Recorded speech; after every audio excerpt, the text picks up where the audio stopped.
Yes, good evening everyone.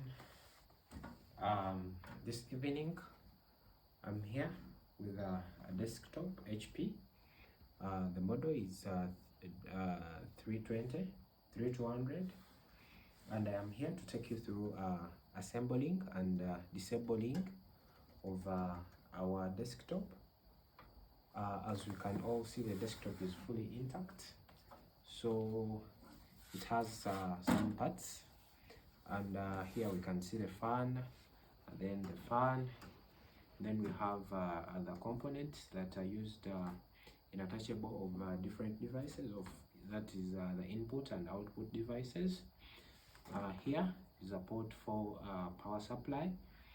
Here the ports for this is the port for the keyboard. That is an input device. The mouse also, it can act as an input. The mouse acts as a pointing device. Then we have the speakers that act as the output. Then we have the USB ports, the two ports. Then we have the Ethernet port. Then we have the one for the VGA cable. That is the one for graphics. It helps in displaying what the CPU reads, and we are able to. It is being able to be our output that is on the monitor. So let me open up, let me disassemble our CPU so that we are able to see. Okay, so this what I'm doing is disabling everything. So when it comes to this, it has four main parts. Particularly, we have this part, and then this, and then this, and this. Those are the four major parts of the CPU. And this is the power unit, power supply unit, the whole of this. Then we have this, the CD-ROM part, this. Then we have the hard drive part. Then we have the motherboard part. So let me disassemble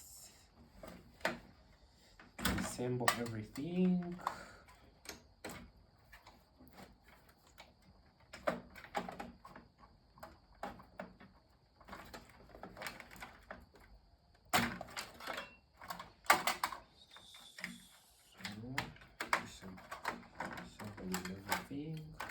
So these are our RAM chips, and they go for 325 GB. Sorry, 350. They go for 256 MBs. Then this is an adapter, the one for the VGA adapter. Then this is the hard drive, 40 GB.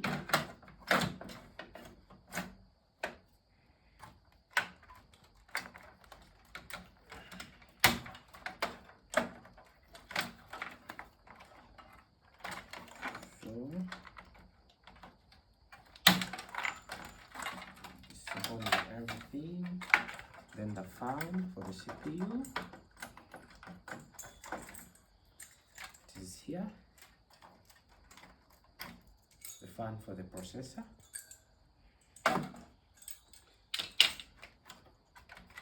Then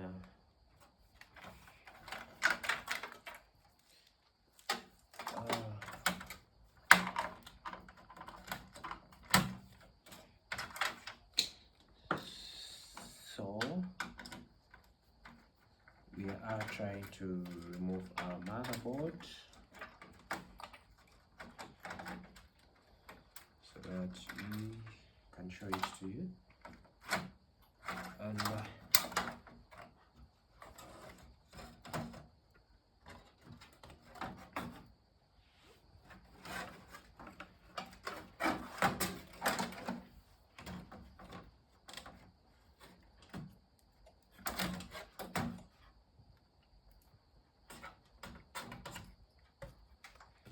And finally, here is our motherboard. It is out. So some of the components that are on the motherboard. This is the computer processor, and this is the computer's main memory. This is the processor. The processor unit is this. These are the RAM places, the RAM room where they are inserted. Then we have the power for the power for the motherboard. Then we have the power and the communication of the floppy disks. Then we have the ports for the adapters.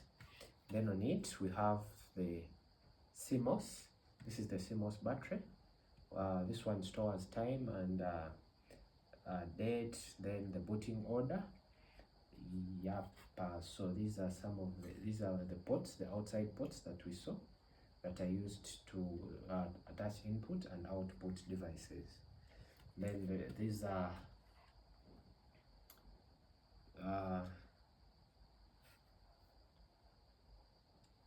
we have these lights. These they act as fuses. These ones that you see, these.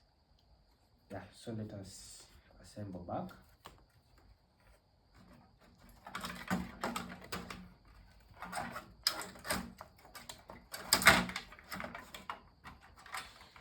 So as you're assembling back, you make sure that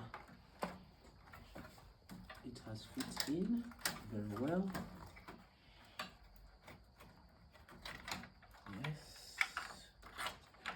it has fit in, and we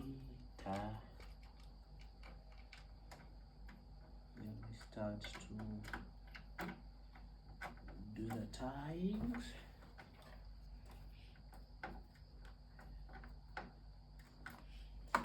Then after doing that, we start to put in our fan that cools the processor. It has two locks the side and the side. So you first lock one side and then the other side. So I'll put it and lock it. As you've had the lock has gone in, so we start to plug in the fan of the processor. Then you plug in the fan of this. Then you also plug in this.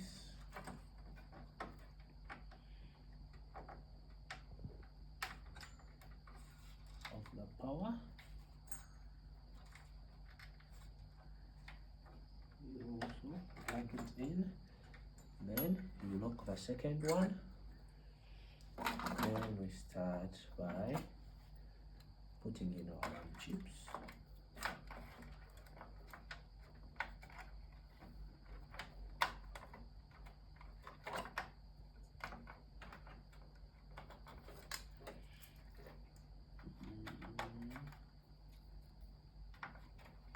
Putting our chips correctly.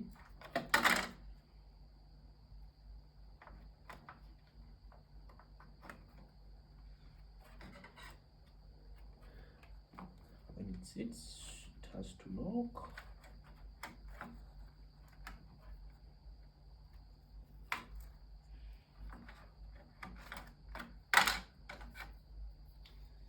Start with this one.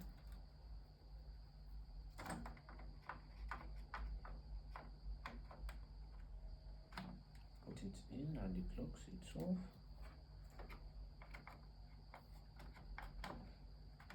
And then the second one.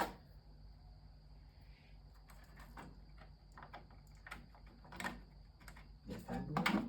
Then we input in our adapter also. Make sure it is correctly inserted. Then we start to do the plugging depending on the cables. They are numbered. So this powers the floppy. This powers the floppy here.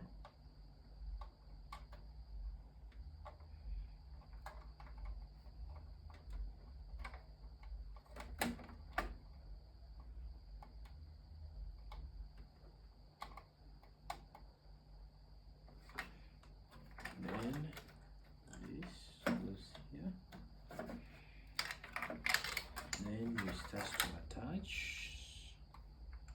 components. Then the speaker there. Then keep on plugging that.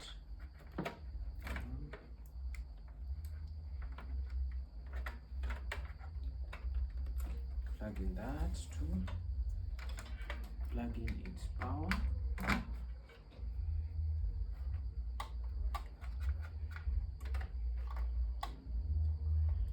Plugging that.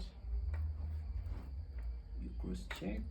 So this is left for the extension of another CD-ROM here. So we have here this. So we plug in this here. This supplies that. Then also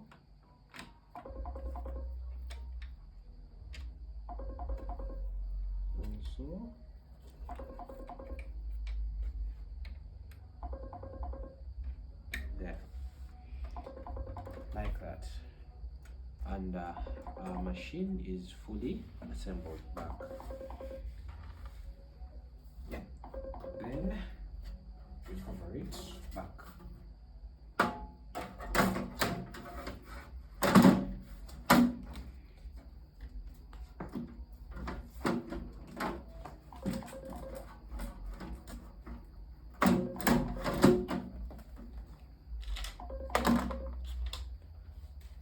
Back, and finally our machine is back.